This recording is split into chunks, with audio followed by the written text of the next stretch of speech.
Siamo qui perché parte di una iniziativa che affonda le sue radici nel tempo, che si chiama il Seminario di Venezia. Il Seminario di Venezia sono più di 30 anni che l'Ambasciata d'Italia a Londra organizza questo seminario, questo weekend lungo a Venezia, dedicato alla stampa e al mondo dei media britannico, in cui si parla del rapporto tra i due paesi, si parla dell'Italia, si parla del Regno Unito.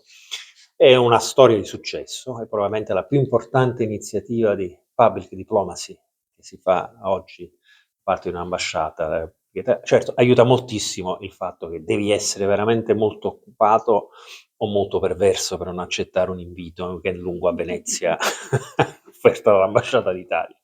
E da qualche anno, dopo tanti anni solo di Venezia, abbiamo deciso che in effetti c'è Venezia e c'è il Veneto, e quindi portiamo fuori nell'ultimo giorno di seminario, che è quello più rilassato, la domenica, portiamo i partecipanti in realtà fuori Venezia. Siamo stati al Museo della Stampa vicino Treviso, siamo stati da Renzo Rosso e quest'anno con estremo piacere siamo qui nella patria del Valdobbiadene Superiore. Quanto importante è il Made in Italy agroalimentare per il mercato britannico, ma forse anche per fare diplomazia?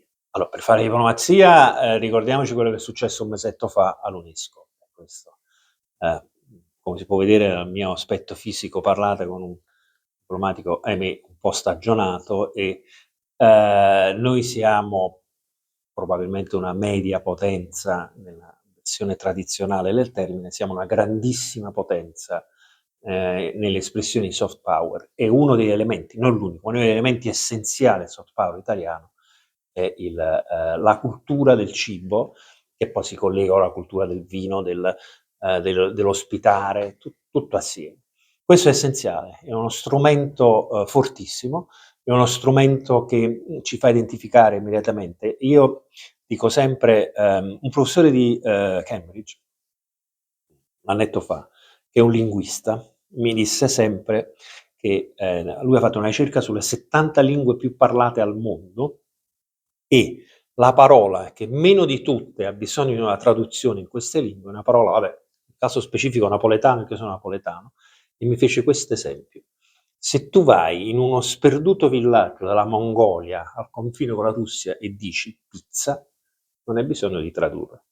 Cito questo esempio perché sono napoletano, ma cito questo esempio per spiegare la forza del messaggio che la cultura del cibo, del vino e dell'ospitalità in senso lato funziona per un diplomatico.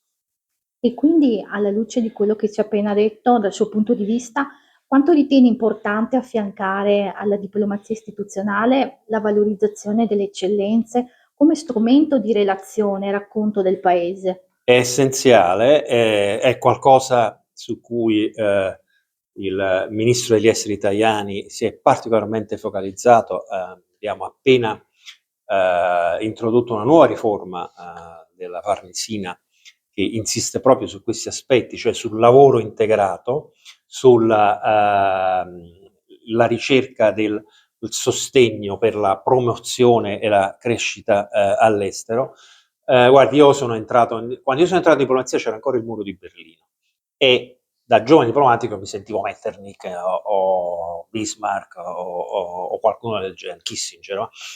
È chiaro che quella diplomazia oggi non esiste più, e che soprattutto un paese come l'Italia deve e può, sono pochi che possono permetterselo, usare tutti gli strumenti a sua disposizione. Quindi la diplomazia integrata, come ha detto lei, è essenziale. Abbiamo inaugurato da poco la nuova sede dell'Ambasciata d'Italia a Londra. Tra le tante cose, perché abbiamo deciso di fare un misto di moderno e classico, siamo riusciti a avere in comodato 22 reperti del museo etrusco di Villa Giulia a Roma.